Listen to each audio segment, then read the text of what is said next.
Hey everyone, welcome to the channel. All Things Middle-earth here with a video looking at 7 things that we need added to the Rise to War. Now, all these things were submitted in the Discord by people in the community, so if you want to be a part of future conversations and maybe make your way into a video, make sure you join the Discord, which is linked down below. But let's go ahead and get into number 1.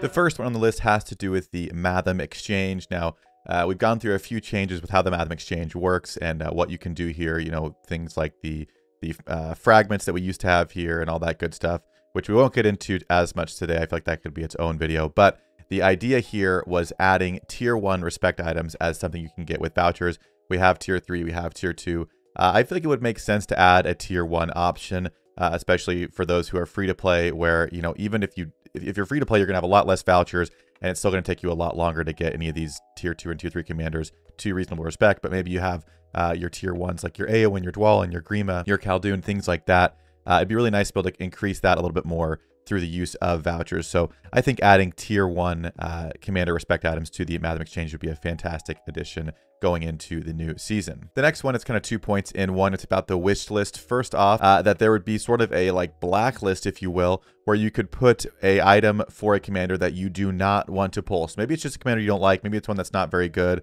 but maybe you've pulled that tier 3 or tier 2 or whoever commander that just isn't very good, or maybe it's the worst one.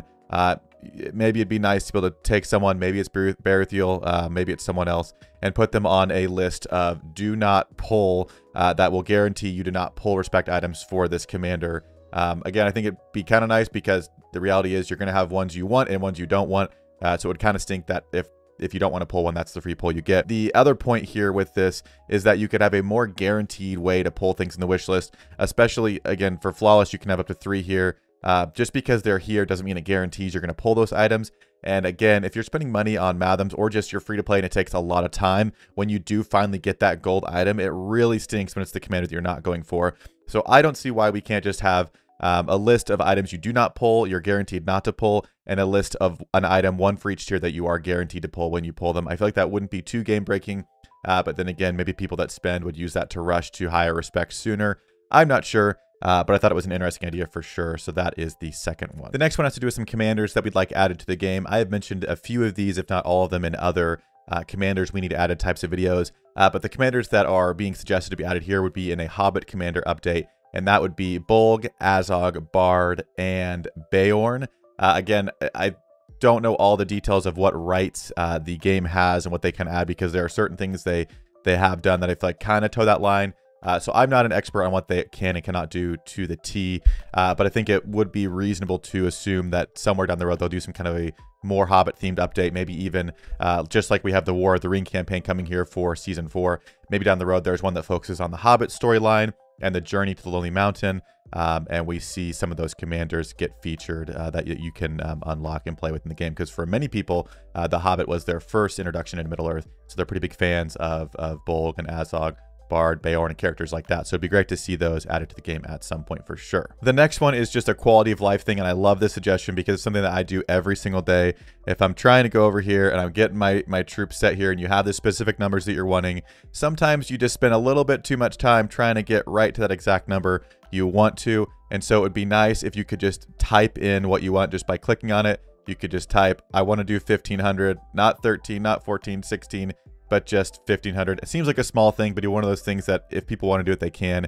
I don't think it'd be a big deal. And alongside with this point, I'm going to add it as my own point because I've mentioned it before. We need preset troop compositions that you can put in. So for Witch King, I have his ideal comp that I'd like to run, and I can just click a button up top, and that would put those troops on there. That's the end of it. This would especially be useful for commanders that have multiple uses, so that you can shuffle things around a lot easier without having to drop and drag troops as much as possible. It's just quality of life, but it'd be very, very nice. So I think this was a great suggestion. The next one has to do with gear, and it is that we get more gold worn out items from events or just anything else throughout the game.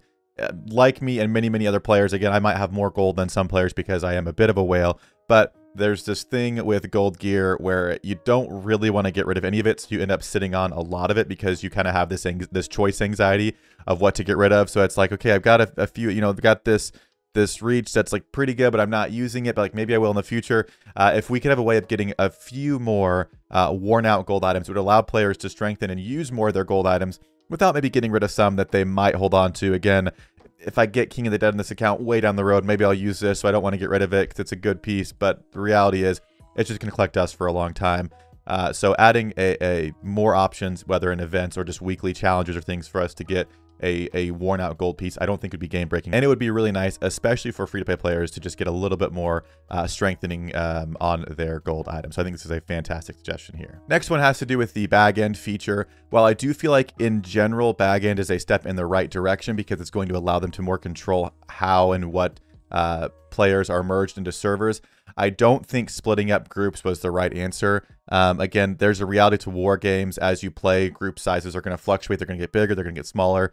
But just out of the blue, going into a new season and saying we're capping it at 100, to me and to many others did not land well. So instead of just cutting group sizes, I think using a feature like bag end, but allowing larger groups to sign up and then pitting them against larger groups to play. Again, I don't know if they'd be on their own map to where it's literally 1v1 where you have 400 versus 400. I don't know all the logistics, but again, I know there are lots of large groups out there in the game, and I don't feel like it'd be that difficult to get them all into the same server and let them fight it out instead of breaking up groups, because then you have friends who can't play with friends. It's a less than ideal situation. So I think bag end was a great step, but I definitely think we have a little bit of room for improvement on the execution of bag end and future server merges. And the last one was what I thought a very interesting one, and it was the ability to change the ability that your commanders have. So for example, Boromir's a leader. If there was some feature, whether by training or through gems or whatever it is, again, I don't want it to be a paywall thing, that you could change the feature that commanders have, I think it'd be very, very interesting.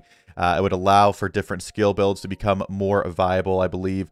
It'd be even interesting if when you changed the type of the commander, maybe they got one of their titles changed out. So if I change Boromir from leader to fighter, maybe he gets a different tree. Maybe one of their R1 trees changes. I don't know what the details would be, but it would give us a little bit more flexibility with how we can run commanders, so that when you're on the field and you see a Gil-galad, for example, maybe there's a few variations because you don't know what you're going to come up against, and it would allow for players to do a lot more theory crafting and fun stuff like that. So just a little bit more customizability with those abilities, I think could be very, very interesting for sure. But that is going to do it for our video on 7 things we need changed in the game before Season 4 or going into Season 4, because Season 4 has already started. Again, if you'd like to join the Discord, that is linked down below. We have conversations like this over there pretty regularly, and so if you want to be a part of feedback that could make its way into a future video, definitely check that out. But that's going to do it for me in this one today, and I hope to see you all in a future video.